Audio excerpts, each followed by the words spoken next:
Hello cloud experts. So let's start, have a quick demo on S3. In this we will create a S3 bucket and put an object in that. To do this, either I can do this from recently visited services, or I can simply type S3 here, or I can go to the services tab here, and under storage I will click on S3. So when I click on S3, the S3 dashboard will open. So here it gives me options to create a new bucket. So I will just go ahead and create a new bucket. Please note, the bucket name should be globally unique across all your accounts and all regions of AWS. So this should not be repeated anywhere in the AWS infrastructure. So I'm just using a name called as CTG-123. CTG here is Cloud Training Group -123.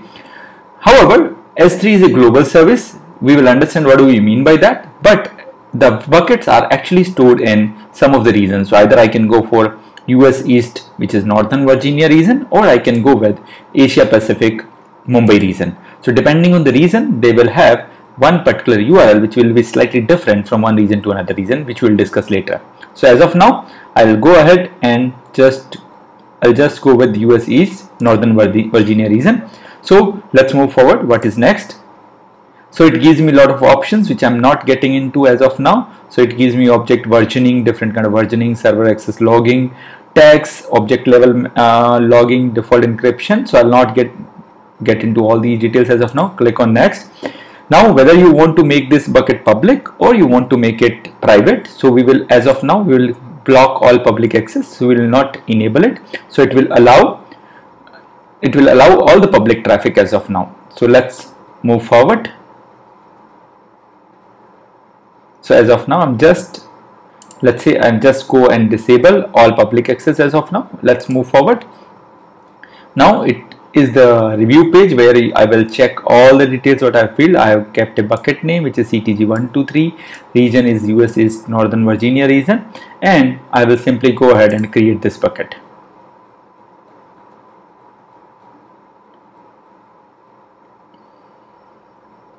Okay, so let me go back. There are some issues because I created this bucket few minutes back, and now I'm just typing it as CTG-1234. This is another bucket. Let's move forward. Let's go ahead and then click on next and create bucket.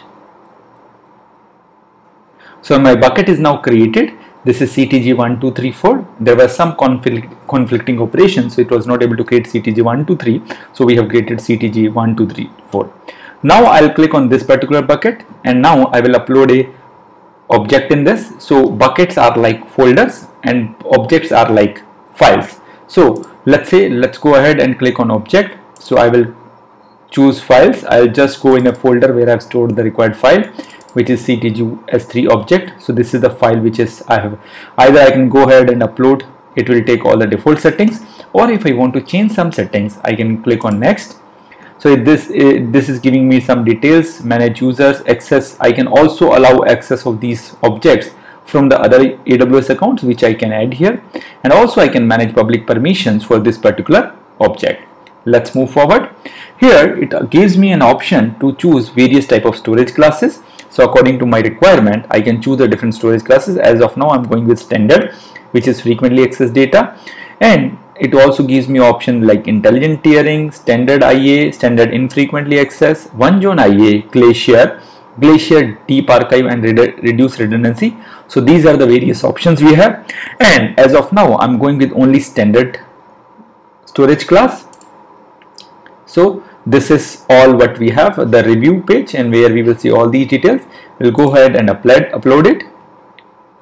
So it shows our object is getting uploaded. So it takes some time, a few seconds to get it uploaded, and once it is uploaded, we'll move forward. So our object is now uploaded, and we can see this object here. When I click on this, it gives me object URL, which is https://ctg123, which is my bucket name, and .s3.amazon.aws.com. However, if we are using some other domain, other region than Northern Virginia, it will give me some slightly different URL name. Why it is a global service? Because these objects are available as a universal namespace. So I can just go ahead and copy this URL, go to another tab, simply put this object URL, and when I try to open this, it gives me a access denied error. Why we are getting this error? Let us understand. So for that, because this object is not a public object, so we have to go back to Amazon S3, click on the bucket, click on permissions, and now we have to enable our public access to this particular, to this we have to type confirm here. So once we enable public access to this bucket, now I will go back to bucket again. I will open the object, and once I click on object, it will give me an option called as make public. So I will make this object public. So I will copy this again, or I will simply refresh the tab what I have created. So I will simply copy the URL here, which I have already done. I'll click on next, and here we go. So our object is now available on our S3 bucket. So simply we can use this S3 to host some websites and some static data, that is video, audio, something like this. We can check a lot of stuff related to objects here, the properties of the object. We can change the storage classes, encryption mechanism, metadata of that object. We can also see the tags and object log. We can also see a lot of permissions related to the objects, to whom these permissions are given, and there are some other options related to select from and other stuff. Now we'll go with the bucket. In bucket also there are a lot of permissions available.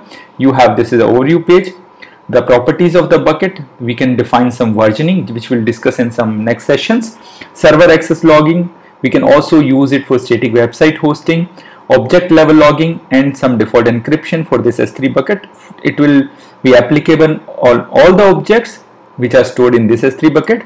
We can also define the permissions. In permissions we have block public access, we have access control list, object ownership, we have bucket policy, and we have some CORS, which is cross origin resource sharing options. So we'll talk about all these options in later sessions, but these are the multiple options which are available. So it has access control list, object ownership, bucket policies. We can define some policies specific to this bucket, or CORS, which is cross origin resource sharing options.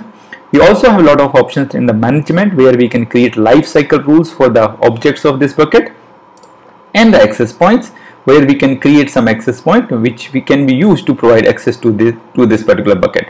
So this is what we have. Whenever we want to go back, you can simply click on the bucket name, object name, copy this URL which is mentioned here, and you can use this for various purpose. And this URL here is a universal namespace, and you can make it public. You can make this object public or non-public depending on your requirement. If it is not made public, you will not be able to use it. So if you really want to delete it, so we can simply go back to the bucket, click on this particular object, and choose an action, which action can be to delete this particular object, or we can simply go to Amazon S3, click here and click on delete. When we want to delete this, it will ask us type the name of the bucket to confirm deletion. We will simply type ctg-1234 and confirm it.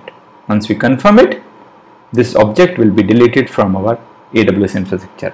That's all. We have a quick demo about S3. I hope you enjoyed it. Look forward to see you in the next session. Thank you for watching this video. If you enjoyed this, please like this video and subscribe our YouTube channel. For early notification, you can also press the bell icon. If you need any more information, please visit us at www.cloud-training.guru or email us at cloudtrainingguru101@gmail.com. Thank you very much.